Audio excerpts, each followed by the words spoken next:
ಶ್ರೀ ಗುರುಭ್ಯೋ ನಮಃ. ಎಲ್ಲರಿಗೂ ನಮಸ್ಕಾರ. ಜ್ಯೋತಿಷ್ಯ ಜಾಗೃತಿ ಕಾರ್ಯಕ್ರಮಕ್ಕೆ ನಿಮ್ಮೆಲ್ಲರಿಗೂ ಆತ್ಮೀಯ ಸ್ವಾಗತ. ನಾನು ಡಾಕ್ಟರ್ ಪವನ್ ಜೋಶಿ. ರಾಶಿ ಭವಿಷ್ಯ ಕಾರ್ಯಕ್ರಮ ಒಂದು ಸಣ್ಣ ಸಂಕ್ಷಿಪ್ತವಾದ ಕಾರ್ಯಕ್ರಮ.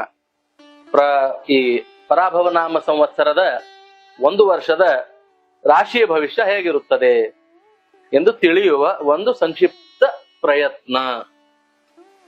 ಇವತ್ತು ನಾವು ಧನುಸ್ಸ ರಾಶಿ, ಧನು ರಾಶಿಯ ಬಗ್ಗೆ ಒಂದು ವರ್ಷದ ವಿಶ್ಲೇಷಣೆಯನ್ನ, ಭವಿಷ್ಯ ವಿಶ್ಲೇಷಣೆಯನ್ನು ಮಾಡಲಿದ್ದೇವೆ.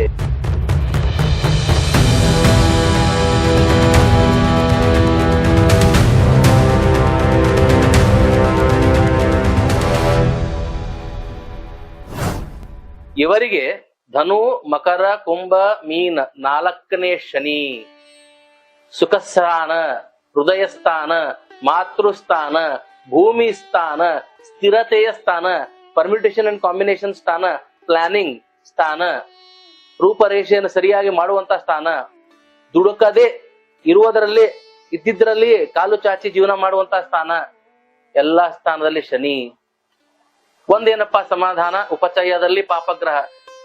ಧನು, ಮಕರ, ಕುಂಭ 3ನೇ ರಾಹು ಇದ್ದಾನೆ. ದ್ವಂದ್ವ, ನಿದ್ರಾಹೀನತೆ, ಚರ್ಮವ್ಯಾಧಿ, ಮಾಟಮಂತ್ರ ದೋಷ, ಶತ್ರು ಪೀಡೆ, ಅಸಮಾಧಾನ ಅಥವಾ ನೆಗೆಟಿವ್ ಥಾಟ್ಸ್ ಸ್ವಲ್ಪ ಇವೆಲ್ಲ ಬರೋದಿಲ್ಲ. ಇದೊಂದು ಪಾಸಿಟಿವ್ ಪ್ರಾಸ್ಪೆಕ್ಟ್ ಅಂತ ಕನ್ಸಿಡರ್ ಮಾಡಬಹುದು. ಎಲ್ಲಿವರೆಗೆ? ನವೆಂಬರ್ ವರೆಗೆ ಮಾತ್ರ. 2027 ಜುಲೈವರೆಗೂ ಶನಿ 4ನೇ ಮನೆಯಲ್ಲಿ ಇದ್ದಾನೆ ಧನುಸ್ಸು ರಾಶಿಯವರಿಗೆ. ಧನು, ಮಕರ, ಕುಂಭ, ಮೀನ, ಮೇಷ, ವೃಷಭ, ಮಿಥುನ 7ನೇ ಗುರು ಇದ್ದಾನ. ಮೇ 23ನೇ ತಾರೀಕಿನವರೆಗೂ, ಮೇ 23, ಮೇ 27, ಮೇ 29 ಒಂದೊಂದು ಪಂಚಾಂಗದಲ್ಲಿ ಒಂದೊಂದು ರೀತಿ ಬರದಾರ. ಬಟ್ ಮೇ ಮುಗಿಯೋದರವರೆಗೆ ನಿಮಗೆ ಮಿಥುನ ರಾಶಿಯಲ್ಲಿ ಗುರು ಇರ್ತಾನ. ಅಲ್ಲಿಯವರೆಗೆ 7ನೇ ಗುರು. ತದನಂತರ ಅಂದ್ರೆ ಈ ತಿಂಗಳು ಮುಗಿತಿದ್ದಂತೆ ನಿಮಗೆ ಅಷ್ಟಮ ಗುರು ಬರ್ತಾನ.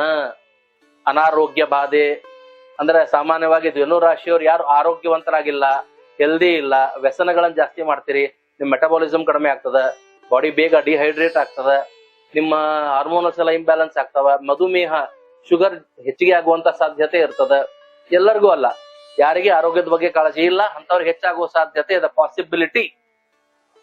ದೇಹದಲ್ಲಿ ಶಕ್ತಿ ಕಡಿಮೆ ಆಗುವಂತ ಸಾಧ್ಯತೆ, ಆಯಾಸ, ಸುಸ್ತು ಬೇಗ ಆಗ್ತದ.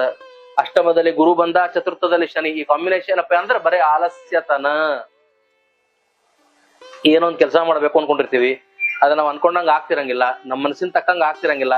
ಯಾರಿಗೋ ದುಡ್ಡು ಕೊಡ್ಬೇಕು, ಏನೋ ಒಂದ್ ಕೆಲಸ ಮಾಡ್ಬೇಕು, ಏ ಟೈಮಿಗೆ ಪ್ರಾಜೆಕ್ಟ್ ಮುಗಿಸ್ಬೇಕು, ಆಗ್ತಿರಂಗಿಲ್ಲ. ಹಂಗಂಕೊಂಡು ಬೇಸರ ಮಾಡ್ಕೊಂಡು ಆಲಸ್ಯತನ ತಂದ್ಬಿಡೋದು. ಎಷ್ಟಾದ್ರೂ ಅಷ್ಟೇ, ಇದು ಆಗಂಗಿಲ್ಲ ಅಂತ ಆಲಸ್ಯತನವನ್ನ, ಅಸಮಾಧಾನವನ್ನ, ಬೇಸರವನ್ನ ಮಾಡಿಕೊಳ್ಳುವಂತ ಸಾಧ್ಯತೆ ಇರ್ತದ. ಈಗ ನಿಮಗೆ ಒಂದು ವಿಷಯ ಹೇಳ್ತೇನೆ. 2026 ಮೇ ತನಕ ಇವರಿಗೆ ಗುರುಬಲ. ಅದಾದ ನಂತರ ಗುರು ಹೋಗ್ತಾನೆ, ಅಷ್ಟಮ ಗುರು ಬರ್ತಾನೆ. ನವೆಂಬರ್ ತಿಂಗಳಲ್ಲಿ ಏನಾಗ್ತದ, ಸಡನ್ ಆಗಿ ಗುರು ಮಾರ್ಗೀಯನಾಗಿ ಅಂದ್ರೆ ವೇಗವನ್ನು ಹೆಚ್ಚಿಸಿಕೊಂಡು ಮತ್ತೆ ಅವನು ಸಿಂಹ ರಾಶಿ ಪ್ರವೇಶ ಮಾಡ್ಬಿಡ್ತಾನೆ. ಸಿಂಹಸ್ಥ ಗುರು ಏನಾಗೋದಿಲ್ಲ, ಆದ್ರೆ ಸಿಂಹ ರಾಶಿಯನ್ನ ಪ್ರವೇಶ ಮಾಡಿದಾಗ ಸಡನ್ ಆಗಿ ಪ್ರಗತಿ ಆಗ್ತದ. ಒಂದು 3 months, 3 ರಿಂದ 5 ತಿಂಗಳು ಇರ್ತಾನಂತ ಹೇಳ್ತಾರ. ಆ 3 ತಿಂಗಳು ಅಥವಾ 5 ತಿಂಗಳ ಕಾಲ ಧನುಸ್ಸ ರಾಶಿಯವರಿಗೆ ಅತ್ಯುತ್ತಮ ಲಾಭವಿದೆ. ಅಂದ್ರ ನವೆಂಬರ್, ಡಿಸೆಂಬರ್, ಜನವರಿ, ಫೆಬ್ರವರಿ, ಮಾರ್ಚ್ ಬಿಟ್ಬಿಡೋಣ. ಸೊ ಅಲ್ಲಿಯವರೆಗೆ ಏನಾದ್ರೂ ನಿಮ್ದು ವಿಚಾರಗಳಿದ್ರೆ, ಪ್ಲಾನಿಂಗ್ ಗಳಿದ್ರೆ ಸಕ್ಸಸ್ ಆಗುವಂತ ಸಾಧ್ಯತೆ ಅವ. ಈಗ ನೀವು ಪ್ರಯತ್ನ ಮಾಡ್ಲಿಕತ್ತೀರಿ ಅಂದ್ರೆ ಸಾಧ್ಯತೆ ಅವ. ಯಾರಿಂದ ದುಡ್ಡು ಬರ್ಬೇಕು, ಏನೋ ಒಂದು ಲೋನ್ ಸ್ಯಾಂಕ್ಷನ್ ಆಗ್ಬೇಕು, ಮನೆ ಕಟ್ಟಬೇಕು, ಜಾಗ ತಗೋಬೇಕು, ಏನೋ ಒಂದು ಮದುವೆ ಫಿಕ್ಸ್ ಆಗ್ತಾ ಇಲ್ಲ, ಅಥವಾ ಏನೋ ವಿಚಾರಗಳಿದ್ರು ಅವಾಗ ಆಗೋ ಸಾಧ್ಯತೆ ಇರ್ತಾವ. ಅದ್ರ ಒಂದ್ ಹೇಳ್ತೇನೆ, ಕಾಲಿದ್ದಷ್ಟೇ ಚಾಚಿ ಹಾಸಿಗೆದಷ್ಟೇ ಕಾಲ್ ಚಾಚಿ ಅಂತ ಯಾಕೆ ಹೇಳಿದೆ ಅಂದ್ರೆ, ಈ ಸಮಯದಲ್ಲಿ ಶನಿ ದುಡುಕಿಸ್ತಾನ. ನಿಮ್ಮ ಬಜೆಟ್ 10 ರೂಪಾಯಿ ಇದ್ರೆ 20 ರೂಪಾಯಿ ಕೆಲಸ ಮಾಡಿಸಿ 10 ರೂಪಾಯಿ ನುಕ್ಸಾನ್ ಮಾಡಿಸ್ತಾನ. 100 ರೂಪಾಯಿ ಬಜೆಟ್ ಇದ್ರೆ 1000 ರೂಪಾಯಿ ಕೆಲಸ ಕೈ ಹಾಕಿಸ್ತಾನ. ಓವರ್ ಕಾನ್ಫಿಡೆನ್ಸ್ ತರಿಸ್ತಾನ, ಲಾಸ್ ಮಾಡಿಸ್ತಾನ. ಅದಕ್ಕೆ ಗೊತ್ತಿ ಇಲ್ಲದೆ ಇರೋ ವಿಷಯಕ್ಕೆ ತಲೆ ಹಾಕಬಾರದು, ಹೊಸದೇನನ್ನು ಮಾಡಬಾರದು. ಉದಾಹರಣೆಗೆ ವಿದ್ಯಾರ್ಥಿಗಳಪ್ಪ ಏನೋ ಒಂದು ಪರೀಕ್ಷೆ ಬರೀತೀನಂತ ಯಾರನ್ನೋ ನೋಡಿ ಅವ್ರನ್ನ ಕಂಪೇರ್ ಮಾಡಿ ಯಾರೋ ಒಂದು ಐಡಿಯಲ್ ಆಗಿಟ್ಕೊಂಡು ನಾನು ಈ ಸಲ ಏನೋ ಒಂದು ಮಾಡ್ತೀನಿ ಅಂತ ಮಾಡ್ಲಿಕ್ಕೆ ಹೋದ್ರೆ ಈ ಸರತಿ ಧನುಸ್ಸ ರಾಶಿಯ ವಿದ್ಯಾರ್ಥಿಗಳಿಗೆ ಅಸಫಲತೆ ಅದ, ಕಷ್ಟ ಅದ, ಪ್ರಯತ್ನಕ್ಕೆ ತಕ್ಕ ಪ್ರತಿಫಲ ಇಲ್ಲ. ನವೆಂಬರ್ ನಂತರ ಏನಾದ್ರೂ ಪರೀಕ್ಷೆಗಳನ್ನು ಬರೆದ್ರೆ ಸ್ವಲ್ಪ ಮಟ್ಟಿಗೆ ಸಾಧ್ಯತೆ ಅದ. ಫೆಬ್ರವರಿ ಒಳಗ ಹೊಸ ಉದ್ಯೋಗ ಹುಡುಕುವವರಿಗೆ, ಸಣ್ಣ ಪುಟ್ಟ ನೌಕರಿ ಮಾಡುವವರಿಗೆ ಹೆಚ್ಚು ಸಾಲ ಬಾಧೆನೇ ಅದ. ಚತುರ್ಥ ಶನಿ ಇದ್ದಾನ, ಸುಖ ಸ್ಥಾನದಲ್ಲಿ ಶನಿ ಇದ್ದಾನ, ಎಲ್ಲವನ್ನು ನಷ್ಟ ಮಾಡ್ತಾನ, ಕಷ್ಟಗಳನ್ನೇ ಕೊಡ್ತಾನ, ಸಾಲಗಳನ್ನ ಹೆಚ್ಚಿಗೆ ಮಾಡ್ತಾನ. ಏನಿದ್ರು ಈಗ ಫಾರ್ ಎಕ್ಸಾಂಪಲ್ ನಂದು ಧನು ರಾಶಿ ಅದಪ್ಪ, ನನ್ನ ಗ್ರಹಗತಿಗಳ ಚಲೋ ಇದ್ರೆ ನಾ ಏನ್ ಬೇಕಾದ್ ಮಾಡ್ಬೋದು. ನನ್ನ ಜಾತಕದಲ್ಲೇ ಗ್ರಹಗತಿಗಳ ಸರಿ ಇಲ್ಲ, ಹಂಗಿದ್ದಾಗ ಗೋಚರ ಇನ್ನೂ ಕೆಟ್ಟ ಮಾಡ್ತದ. ಆ ಸಂದರ್ಭದಲ್ಲಿ ನೀವುಗಳು ಮಾಡಬಹುದಾದದ್ದು ಏನಂದ್ರೆ ಹೊಸದಾಗಿ ಏನು ಮಾಡಬಾರದು. ಹೊಸ ಗಾಡಿ ತಗೊಂಡೆ, ಹೊಸ ಮೊಬೈಲ್ ತಗೊಂಡೆ, ಹೊಸ ಮನಿ ತಗೊಂಡೆ, ಹೊಸಾದ್ ಮಾಡೋಕ್ಕಿಂತ ಸೆಕೆಂಡ್ ಹ್ಯಾಂಡ್ ತಗೊಳ್ಳೋದು ಚಲೋ. ಅದರಿಂದ ಶನಿಯ ಪ್ರಭಾವ ಕಡಿಮೆ ಇರ್ತದ. ಸೆಕೆಂಡ್ ಹ್ಯಾಂಡ್ ಗಾಡಿ ತಗೋಬಹುದು, ಸೆಕೆಂಡ್ ಹ್ಯಾಂಡ್ ಕಾರ್ ತಗೋಬಹುದು, ಟೆಂಪರರಿ ಸೆಕೆಂಡ್ ಹ್ಯಾಂಡ್ ಮನೆ ತಗೋಬಹುದು, ಅಂದ್ರೆ ಯೂಸ್ಡ್ ಹೌಸ್ ಇದ್ರಾಗ ಬೆಟರು. ಧನುಸ್ಸು ರಾಶಿಯವರಿಗೆ ಆರೋಗ್ಯದಲ್ಲಿ ಹೇಳುವುದಾದರೆ ಹೃದಯದ ಬಗ್ಗೆ ಹೆಚ್ಚು ಕಾಳಜಿ ಇರಬೇಕು. ಗ್ಯಾಸ್ಟ್ರೈಟಿಸ್, ಅಸಿಡಿಟಿ, ನರ ದೌರ್ಬಲ್ಯತೆ, ಎಲುಬು ಕೀಳುಗಳಲ್ಲಿ ತೊಂದರೆ, ಹಿಮೋಗ್ಲೋಬಿನ್, ರಕ್ತದಲ್ಲಿ ಕಬ್ಬಿಣಾಂಶದ ಕೊರತೆ, ಬೇಗ ಬಾಡಿ ಡಿಹೈಡ್ರೇಟ್ ಆಗುವಂತಹ ಸಾಧ್ಯತೆ, ಮೆಟಬಾಲಿಸಮ್, ಇಮ್ಯೂನ್ ಸ್ಟ್ರೆಂತ್ ಕಡಿಮೆ ಆಗುವಂತಹ ಸಾಧ್ಯತೆ ಹೆಚ್ಚಿದೆ. ಅಷ್ಟಮ ಗುರು ಆಗ್ತಾನ. ಆಮೇಲೆ ನಿಮಗ ಚತುರ್ಥ ಶನಿ ಇದ್ದಾನ. ನವೆಂಬರ್ ನಂತರ 2ನೇ ರಾಹು ಬಂದ್ಬಿಡ್ತಾನ. ಕಣ್ಣಿನ ತೊಂದರೆ. ನವೆಂಬರ್ ನಂತರ ಕೆಲಸಗಳೆಲ್ಲ ಚಲೋ ಆಗ್ತಾನ ನೋಡ್ರಿ. ಗುರು 9ನೇ ಗುರು ಬಂದ್ಬಿಡ್ತಾನ. ದುಡ್ಡಿನ ವಿಷಯದಲ್ಲಿ, ಬೇರೆ ಬೇರೆ ಕೆಲಸ ಕಾರ್ಯಗಳಲ್ಲಿ ಅದೊಂದು ಪಾಸಿಟಿವ್ ಬರ್ತದ. ಫೈನಾನ್ಷಿಯಲ್ ಪ್ರಾಸ್ಪೆಕ್ಟ್ ಅಥವಾ ಕೆಲವೊಂದು ಎಕ್ಸ್ಪೆಕ್ಟೇಷನ್ಸ್ ಏನಿರ್ತಾವ ಅವು ಫುಲ್ಫಿಲ್ ಆಗುವಂತಹ ಸಾಧ್ಯತೆ ನವೆಂಬರ್ ನಂತರ. ಬಟ್ ಅದೇ ನವೆಂಬರ್ ನಂತರ ರಾಹು ಮಕರ ರಾಶಿಗೆ ಬಂದ್ಬಿಡ್ತಾನ. ಸೊ ನಿಮ್ಗೆ ಏನಾಗ್ತಾನವ, ಧನು ಮಕರ 2ನೇ ರಾಹು ಆಗ್ಬಿಡ್ತಾನ. The second Rahu is always say to be dangerous for family. ಮನೆಯೊಳಗೆ ಡಿಸ್ಪ್ಯೂಟ್ಸು, ಮನಸ್ತಾಪ, ಮಾತಿಗೆ ಜಗಳ, ಬಲಗಣ್ಣಿನ ತೊಂದರೆ, ಸ್ಟ್ರೆಸ್ಸು, ಮಾನಸಿಕ ಒತ್ತಡ. ನವೆಂಬರ್ ನಂತರ ಈಗಾಗಲೇ ಹೇಳಿದೆ ನಾನು ನಿಮ್ಗೆ, ಚೆನ್ನಾಗಿತ್ತು. ನವೆಂಬರ್ ನಂತರ ಸ್ವಲ್ಪ ನಿದ್ರಾಹೀನತೆ, ನೆಗೆಟಿವ್ ಥಿಂಕಿಂಗು, ಭಯ, ಸ್ವಲ್ಪ ಸಣ್ಣ ಪುಟ್ಟ ಸ್ಕಿನ್ ಡಿಸೀಸಸ್, ಚರ್ಮ ವ್ಯಾಧಿ, ತುರುಕೆ, ಈ ರೀತಿ ಎಲ್ಲ ಬರಬಹುದು. ಸೊ ಕ್ಯುಮ್ಯುಲೇಟಿವ್ ಆಗಿ ಹೇಳುವುದಾದ್ರೆ ರೈತರಿಗೆ, ಸರ್ಕಾರಿ ಅಧಿಕಾರಿಗಳಿಗಿಂತ 4ನೇ ಶನಿ ಇದ್ದಾನೆ ಹೇಳ್ಬಿಡ್ತೇನೆ ಕೇಳ್ರಿ. ಅಷ್ಟಮ ಗುರು 4ನೇ ಶನಿ. ನಿಮ್ಮ ಮೇಲಾಧಿಕಾರಿಗಳ ನಿಮ್ಗೆ ತೊಂದರೆ ಮಾಡ್ತಾರ, ದೌರ್ಜನ್ಯ ಮಾಡ್ತಾರ, ಅವ್ರ ಅಧಿಕಾರದ ದುರುಪಯೋಗವನ್ನು ಮಾಡ್ಕೊಳ್ತಾರ, ಧನುಸ್ಸು ರಾಶಿ ಅವ್ರನ್ನೇ ಟಾರ್ಗೆಟ್ ಮಾಡ್ತಾರ. ಯಾಕಂದ್ರೆ ನಿಮ್ಮ ಅಧಿಪತಿ ಗುರು ಸ್ವಭಾವ ದುಸ್ವಭಾವ ಅಂದ್ರೆ ಖಡಕ್ ತುಂಡಾಗ ಮಾತಾಡ್ತಿರಂಗಿಲ್ಲ ನೀವು ಕೆಲವೊಂದು ವಿಷಯದಾಗ. ಆಯ್ತಪ್ಪ ಸುಮ್ನೆ ಆಗ್ಬಿಡ್ತೀರಿ. ನಾ ಮಾಡುದಿಲ್ರಿ, ನನಗ್ ಪದೇ ನನಗ ಕೆಲಸ ಹೇಳ್ಬೇಡ್ರಿ, ಎಲ್ಲ ನೀವು ಹಂಗ ಕಠೋರವಾಗಿ ಪಾಪ ನಡ್ಕೋತಿರಂಗಿಲ್ಲ. ಬಾಳ ಪ್ರೆಷರ್ ಬಂದ್ರೆ ಆಯ್ತು ಅಂತ ಅದು ನುಂಗ್ಕೋತ ಹೋಗ್ತಿರ್ತಾರ. ಏನ್ ಮೊದಲು ನುಂಗಿಕೊಂಡು ಹೋಗುವಂತಹ ಗುಣ. ಪಾಪ ಈ ಗುಣದಿಂದ ಏನಾಗ್ತದ, ಎಲ್ಲ ಒತ್ತಡ ಇವ್ರ ಮೇಲೆ ಬರ್ತದ. ಇವ್ರನ್ನ ದುರುಪಯೋಗ ಮಾಡ್ಕೋತಾರ, ನಿಮ್ಮನ್ನ ಟಾರ್ಗೆಟ್ ಮಾಡ್ತಾರ, ನಿಮ್ ಕಡೆ ಹೆಚ್ಚಿಗೆ ಕೆಲಸ ತಗೋತಾರ. ಹಿಂಗ ಧನುಸ್ಸ ರಾಶಿಯವರಿಗೆ ಪರಾಭವನಾಮ ಸಂವತ್ಸರದ ಮಿಕ್ಸ್ಡ್ ಫ್ರೂಟ್ ರಿಸಲ್ಟ್ ಅದ ಈ ಸಲ. ಒನ್ ವರ್ಡ್ ನಾಗ ಹೇಳುವುದಾದ್ರೆ ಆರ್ಥಿಕವಾಗಿ ಚೆನ್ನಾಗಿಲ್ದೇ ಇದ್ದಾಗ ರಾಹು ಚಲೋ ಇದ್ದಾನ, ಸ್ಟ್ರೆಸ್ ಕನ್ಸ್ಟೈನ್ಮೆಂಟ್ ಕಡಿಮೆ ಅದ. ನವೆಂಬರ್ದಾಗ ಗುರು 9ನೇ ಗುರು ಬರ್ತಾನ. ಫೈನಾನ್ಷಿಯಲ್ ಪ್ರಾಸ್ಪೆಕ್ಟ್ ಕೆಲವೊಂದು ಮನಸ್ಸಿಗೆ ಅನ್ಕೊಂಡಂಗ ಆಗುವಂತ ಇರ್ತಾವ. ಅದ್ರ 2ನೇ ರಾಹು ಬಂದು ಹೆಲ್ತ್ ಇಶ್ಯೂ ಮಾಡ್ತಾನ. ಹಿಂಗ ಒಂಚೂರು ಕಾಂಪ್ಲಿಕೇಶನ್ ಅದ. ಅದ್ರ ಬಿಟ್ರೆ 4ನೇ ಶನಿ ಇದ್ದಾನ. ಆಲಸ್ಯ, ದುಃಖ, ದಾರಿದ್ರ್ಯ ಇರೋದ್ರಲ್ಲೇ ಮಾಡ್ಬೇಕು, ಹೊಸದೇನು ಮಾಡಬಾರದು.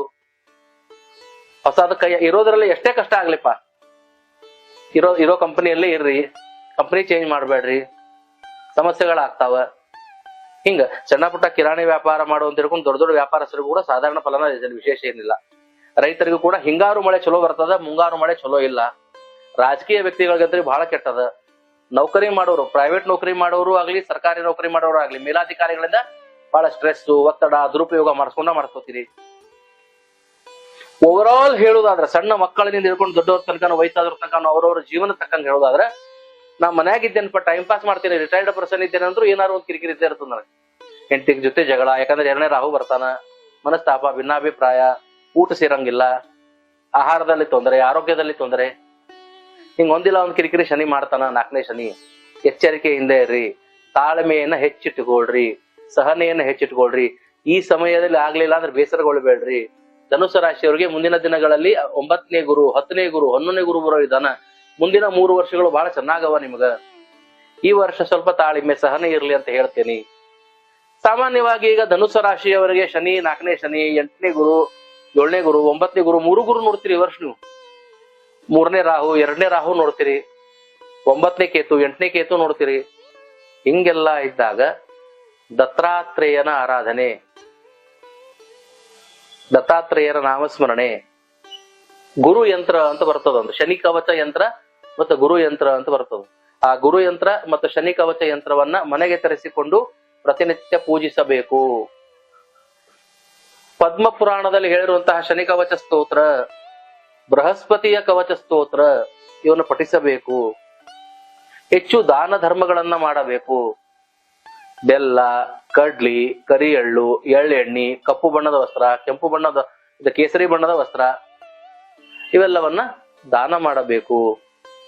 ಓವರಾಲ್ ಹೇಳುವುದಾದರೆ ಧನುಸ್ಸ ರಾಶಿಯವರಿಗೆ 30-70 ಅದ ಅಂತ ಹೇಳ್ಬೋದು. 30% ಪಾಸಿಟಿವ್ ಪ್ರಾಸ್ಪೆಕ್ಟ್ಸ್ ಅವ, 70% ನೆಗೆಟಿವ್ ಪ್ರಾಸ್ಪೆಕ್ಟ್ಸ್ ಅವ. ಈ 70%ನ್ಯಾಗು ಒಂದು 20% ಬಹಳ ನ್ಯೂಟ್ರಲ್ ಅದ. No progress, no gain, no success, no effort, results ಅಂದ್ರೆ ನಿಮ್ಮ ಪರಿಶ್ರಮಕ್ಕೆ ರಿಸಲ್ಟ್ಸ್ ಇಲ್ಲ. ಹಿಂಗ ಒಂದು ಸಾಧಾರಣ ಸ್ಥಿತಿ ಆದಂತ ಒಂದು ಪರ್ಮಿಟೇಷನ್ ಮಾಡಿ ಒಂದು ಸ್ಟ್ಯಾಟಿಸ್ಟಿಕ್ಸ್ ಅನಲೈಸಿಸ್ ಮಾಡಬಹುದು. So be careful, B active, B patient. ಬಹಳ ಪೇಷಂಟ್ ಆಗಿರೋದ್ರೆ ಬಹಳ ಸಾವಧಾನದಿಂದ ಇರ್ರಿ, ಸಮಾಧಾನದಿಂದ ಇರ್ರಿ ಅಂತ ಹೇಳುತ್ತಾ ಇವತ್ತಿನ ಈ ನನ್ನ ಸಂಚಿಕೆಗೆ ವಿರಾಮವನ್ನು ಕೊಡ್ತಾ ಇದ್ದೇನೆ. ಎಲ್ಲರಿಗೂ ಶುಭವಾಗಲಿ. ನಮಸ್ಕಾರ. ನಾವು ಸೋಮವಾರದಿಂದ ಶುಕ್ರವಾರದವರೆಗೆ ಹುಬ್ಬಳ್ಳಿಯಲ್ಲಿ ಜ್ಯೋತಿಷ್ಯ ಸಂದರ್ಶನವನ್ನ ನೀಡುತ್ತೇವೆ. ಮತ್ತೆ ಶನಿವಾರ ಮತ್ತೆ ಭಾನುವಾರ ಬೆಂಗಳೂರಿನಲ್ಲಿ ನಾವು ಜ್ಯೋತಿಷ್ಯ ಸಂದರ್ಶನವನ್ನ ನೀಡುತ್ತೇವೆ. ಆಸಕ್ತರು ಈ ನಮ್ಮ ದೂರವಾಣಿಯಾಗಿ ಸಂಪರ್ಕಿಸಿ ನಮ್ಮೊಂದಿಗೆ ಮಾತನಾಡಿ ನಮ್ಮನ್ನ ಭೇಟಿಯಾಗಬಹುದು. ನಮಸ್ಕಾರ.